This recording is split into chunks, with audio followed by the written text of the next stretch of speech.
오늘 시편 121편을 보더라도 자기 자신을 바라보지 않고 하나님께 도움을 구하는 사람을 만나게 됩니다. 시편 121편 1절에 보면 내가 산을 향하여 눈을 들리라. 나의 도움이 어디서 올까? 먼저 이 사람을 보면 표제를 통해서 알 수 있죠. 이 사람은 성전을 올라가는 노래, 그러니까 성전을 향해서 나아가는 순례자입니다. 그런데 산을 바라보고 있죠. 지금 우리 한번 이 시편을 통해서 이미지를 생각해 보는 거예요. 산은 저기에 있고 바라본다라는 것은 산은 저기에 있습니다. 그리고 나는 여기에 있는 것이죠. 산은 저기에 있는데 나는 여기에 있는데 여기는 어딜까요? 지금 순례자이기 때문에 예루살렘으로 향하여 성전을 올라가는 길 위에 내가 서 있습니다. 그런데 이 사람은 어려움이 닥친 순간에 있을 때 나를 바라보지 않고 산을 바라보는 사람입니다. 내가 걸어가야 하는데 산을 바라보고 도움을 구하는 사람이죠.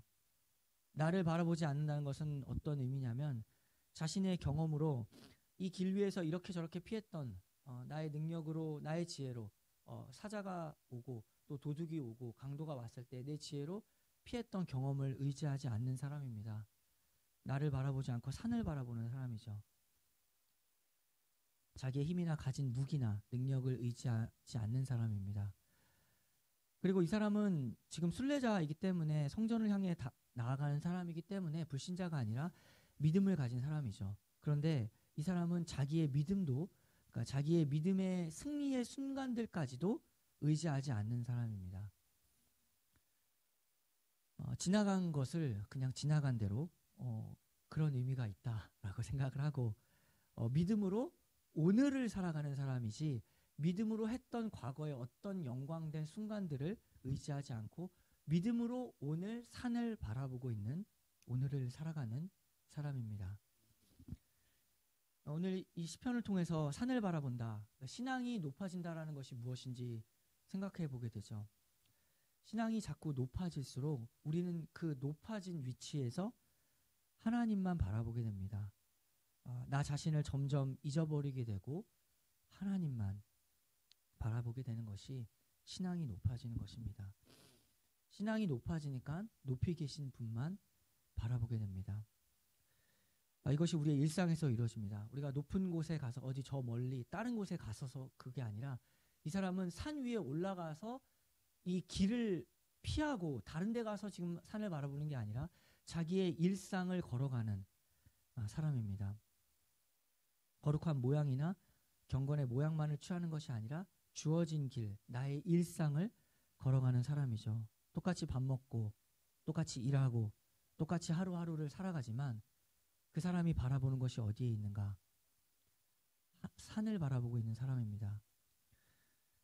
우리의 신앙도 이렇게 일상을 통해서 드러나는 것이죠. 대화를 통해서 또 시간을 어떻게 쓰는가, 가장 시간을 어떻게 쓰는가가 많이 드러납니다. 우리가 예배하는 이 시간에 우리가 함께 모여 있는 것, 그러나 사실 다른 사람들은 이 시간을 다르게 쓰고 있습니다. 삶의 목적이 어디에 있는가, 이런 분기점 속에서 자연스럽게 우리가 바라보고 있는 것이 드러납니다. 먼저는 나의 시간, 나의 눈이 어디로 향하고 있는가. 눈이 가는 곳에 나의 마음이 있습니다. 우리가 일상 속에서 이러한 순간들을 경험할 수 있는 것은 돈이 없을 때죠. 돈이 없고 살기 힘들고 팍팍할 때 가장 먼저 무엇이 생각나는가를 한번 내 마음을 들여다보시기를 바랍니다. 하나님을 의지하는 마음이 먼저 드는가, 그것이 아니라 현실 이러면서 내가 움직이려는 것들이 먼저 드는가. 현실적인 것이 꼭 성숙한 건 아닙니다. 우리가 현실적인 사람, 이것이 무언가 대단한 것처럼 보이지만 현실한 것이 꼭 현실적인 것은 아니죠. 정말 진짜 현실을 바라보지 못하고 현실 하는 사람도 굉장히 많이 있습니다. 가만히 있자는 것은 아니고 여러 가지 대안과 계획을 하더라도 나의 마음 자리, 그 중심이 아버지를 바라보고 있는가, 투명하게 아버지를 바라보고 있는가, 내가 산을 향하여 눈을 드는가 아니면 나를 향하여 눈을 드는가, 나의 도움은 어디서 출발하는가. 이것들이 우리에게 주어진 중요한 질문입니다. 이러한 고민 속에서 2절이 우리에게 정확한 방향을 제시해 줍니다. 나의 도움이 어디에 있냐면 순례자의 길, 그리스도의 자녀의 도움은 2절, 나의 도움은 천지를 지으신 여호와에게서로다. 아주 특별한 표현이죠. 우리가 그 산을 바라보면서 도움을 생각하는 사람은 없습니다. 이게 굉장히 특별한 표현이에요. 우리가 남산 타워를 바라보면서 남산을 보면서 우리의 도움을 생각하지는 않습니다. 그러나 산이 주는 것은 무엇이냐면 높은 곳에 있다. 그리고 높은 곳에 누가 계시는가를 바라보는 것이죠. 결국에는 가장 높은 곳, 그곳에 천지를 지으신 그 정점에 계신 하나님을 바라보고 그 하나님이야말로 나를 도우시는 분이다. 천지를 지으신다라는 것은 되게 그 시에서의 특징적인 표현인데 천지는 뭐죠? 하늘과 지는 땅이죠. 하나님이 하늘과 땅만 지은 게 아니라 하늘로부터 시작해서 땅까지의 그 모든 것을 다 지으시고 다스리시는 그 속에 속한 모든 것입니다. 우리가 그 속에 있죠. 우리 위에는 하늘이 있고 우리가 밟는 이 곳에 땅이 있는데 그 안에 우리가 살아가고 있고 이 모든 것을 다 하나님이 다스리고 계십니다. 하나님을 바라보는 것이죠. 하나님이 우리에게 무엇을 하시길래 우리가 하나님을 바라봐야 될까요? 시편 121편은 하나님이 무엇을 하는지, 결국에 궁극적으로 우리에게 무엇을 하는지가 아주 반복적인 표현을 통해서 드러야 합니다. 3절을 보면 여호와께서 너를 실족하지 아니하게 하시며 너를 지키시는 이가 졸지 아니하시리로다. 여기서 지키신다라는 표현이 몇 번은 나오는가 한번 세보세요. 하나님이 우리를 향해서 무엇을 하시는가. 3절을 보면 지키시는 이가, 4절 이스라엘을 지키시는 이는, 그리고 5절 여호와는 너를 지키시는 이시라, 7절 여호와께서 너를 지켜 모든 환난을 명하게 하시고 또 내 영혼을 지키시리로다. 8절 여호와께서 너의 출입을 지금부터 영원까지 지키시리로다. 이렇게 지금 8절인데 지키신다, 하나님이 그 순례자를 지키신다라는 표현이 6번이나 나옵니다. 아주 강조하는 것이죠. 하나님은 하나님께 도움을 구하고 하나님을 향해 눈을 드는 자를 지켜주십니다. 보호하십니다. 어떻게 지켜주시는가? 실족하지 아니하게 지켜주시고 또 졸지 아니하시며 지켜주십니다. 실족이란 뭘까요? 실족이라는 것은 발을 헛디딘다라는 것인데 갑자기 이 단어가 왜 나올까를 생각해 보세요. 지금 예루살렘을 향해서 걸어가고 있는 사람입니다. 그런데 발을 헛디게 되면은 모든 것이 다 무너진, 그냥 발 헛디서 이렇게 그게 아니라 못 걸을 정도로 완전히 내가 걸음을 걸을 수 없을 정도로 헛디는 것이 실족입니다.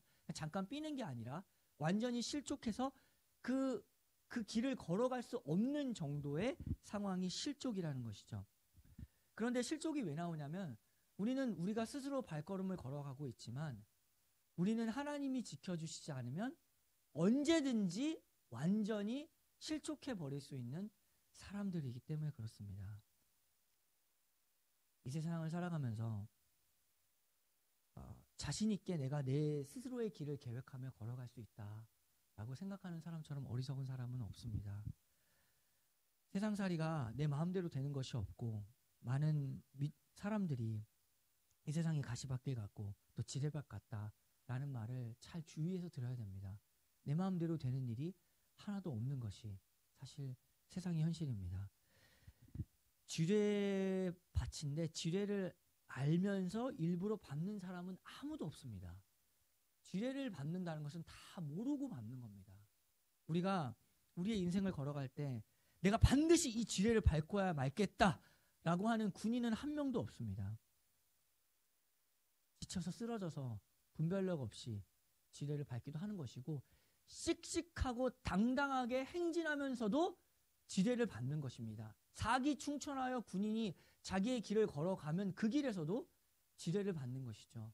힘들고 지쳐도 지뢰를 밟고 씩씩하고 사기충천하고 행진하는 그 순간에도 우리는 지혜를 받습니다. 그러나 하나님은 어려움은 우리 가운데 있을지라도 완전히 발이 부러져서 넘어져서 낭떠러지로 떨어지지 않도록 우리를 보호하십니다. 그러나 이 말씀은 우리가 아무렇게나 살더라도, 그러니까 내 마음대로 살다가 죽기 전에 천당 가야지라는 그 식으로 살다 가는 것은, 그렇게 생각하는 것은 하나님을 대단히 무시하는 일입니다. 여기까지만 신앙생활하고 나는 이 부분을 했을 때 뭐 세상 사람들 그리고 믿음의 동료들을 보면서 내가 내 마음대로 어떤 선을 정하는 것, 그것은 하나님을 시험하는 것이고 굉장히 무서운 현실입니다. 잠깐만 여기 두고 나는 내 갈 길을 잠깐 가도 어차피 하나님의 자녀니까 구원받으니까 천당 가니까 이렇게 생각하는 것은, 그것이 경고로서가 아니라 그런 생각이 마귀의 목소리라는 것을 꼭 기억해야 됩니다. 그런 생각들이 설교단에서 겁을 주려는 게 아닙니다. 그게 진짜로 마귀 목소리입니다. 잘 생각해 보세요.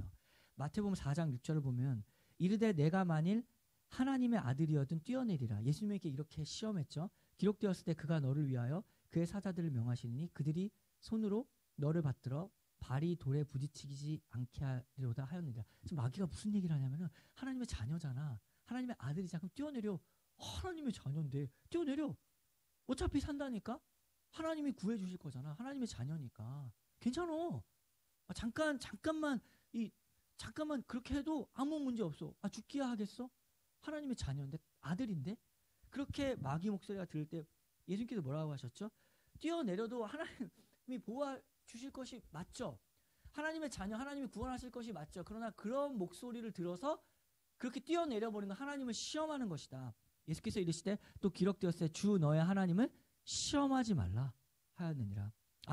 어차피 천당 가니까, 나는 예수님 믿었으니까 그냥 내 마음대로 살다가 어차피 마지막에 믿으면 되지라는 이러한 생각들이 어떤 유혹이 아니라 마귀 목소리입니다. 이것을 늘 기억하고 경계해야 됩니다. 마귀가 이런 시험을 예수님에게 걸었다. 그 세 가지 시험 중에 가장 중대한, 그 두 번째 중대한 시험이었죠. 우리에게도 이런 순간이 옵니다. 하나님 잠깐 하더라도, 잠깐 내 인생에 잠깐 접어두더라도 하나님은 보호해 주시니까, 아버지니까, 하나님의 자녀라는 사실은 변하지 아니하니까 그렇게 생각하는 것은 하나님을 시험하는 일입니다. 내면에서 그런 생각이 들 때 그것이 마귀의 목소리임을 기억해야 됩니다. 지금 마귀 목소리가 들린다라고 생각하고 그것에 대하여 대적해야 되죠. 야고보서 4장 7절을 보면 그런즉 너희는 하나님께 복종할지어다. 마귀를 대적하라. 그리하면 너희를 피하리라. 하나님을 가까이 하라. 그리하면 너희를 가까이 하시리라. 죄인들아 손을 깨끗이 하라. 두 마음을 품은 자들아 마음을 성결하게 하라. 이렇게 두 마음을 가진다는 것, 그런 목소리가 들을 때 그냥 그럴 수 있지라는 것이 아니라 그런 목소리가, 그런 생각이나 사상이 들어올 때 대적해야 됩니다. 반대해야 됩니다. 그리고 하나님께 가까이 가라는 것이죠.